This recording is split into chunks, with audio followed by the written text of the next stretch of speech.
All right. Hey, everybody. I'm gonna give this a shot on my phone. I was not sure what was going on with my computer. Um, Mike Tatarski here in Ho Chi Minh City, Vietnam. I wanted to talk about well, I'll give it a minute. Some more people can come online, hopefully. I hope everyone's had a good week, or as good a week as can be, I guess, given everything that's going on.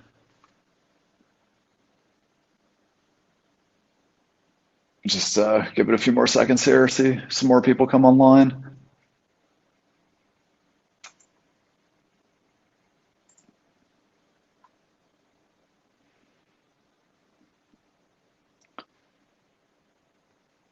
All right, well, I'm gonna go ahead. I can reset if need be. So I wanted to talk about a New Yorker article that I published on Monday this week called "The Public Shaming Pandemic" by DT Max. Let me know if anyone's read it. It's pretty interesting, pretty long piece, but it led off and a big part of was about these Vietnamese sisters from a very wealthy family based in Hanoi. Hey, Peter, thanks for watching. Hopefully this connection's better now. I don't know what was going on with my computer.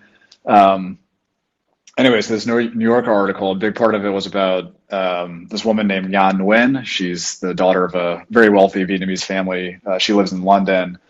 And in late February, her sister Nyung flew from Hanoi to meet her in Europe, and they went to a couple of fashion shows in Milan and Paris. This is right before the pandemic really exploded in Europe.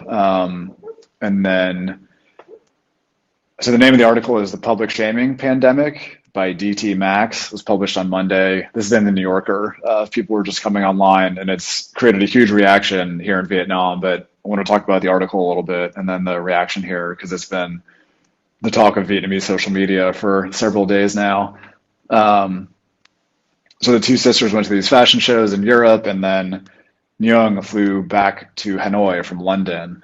Um, and this was when Vietnam still allowed international flights into the country. All they were doing they're doing temperature checks at the airport, and if you tested positive or had no like visible symptoms, you would be quarantined.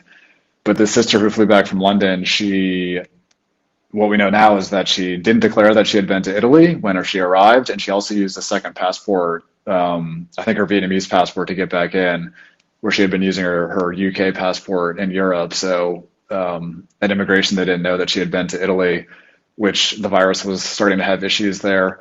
Um, she stayed at home for a few days in Hanoi and then was getting very sick, so went to the hospital and tested positive for coronavirus. And at this point, social media in Vietnam exploded. 15 other people on her flight from London caught the virus as well, and this really kicked off Vietnam's first major wave of infection through March and April before they succeeded in containing that. But the social media reaction was pretty brutal. Her identity was made public pretty quickly, probably by someone on social media, and there was a lot of actually fake information. People were accusing her of going out and partying and going to a Uniqlo grand opening and all of this stuff, none of which was true. But it was true that she had been irresponsible by, not being honest that she had been to Italy before returning to Vietnam.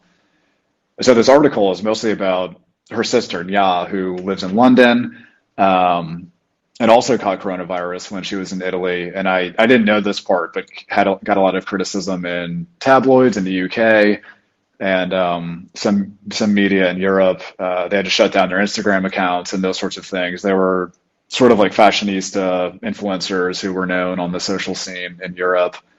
Um, and so one of the big problems that people have with the article is some of the assumptions or way it characterizes the Vietnamese government and the response to the pandemic. Now, the Vietnamese government certainly deserves criticism on certain issues, but the pandemic response by and large has been phenomenal. I mean, the public health outcomes, as I've talked about on here before, have been among the best in the world, especially for a country of its size. There's a few lines where the writer says, for example, that it was, I think, clear that the government was trying to make an example of Nyang, which really wasn't the case.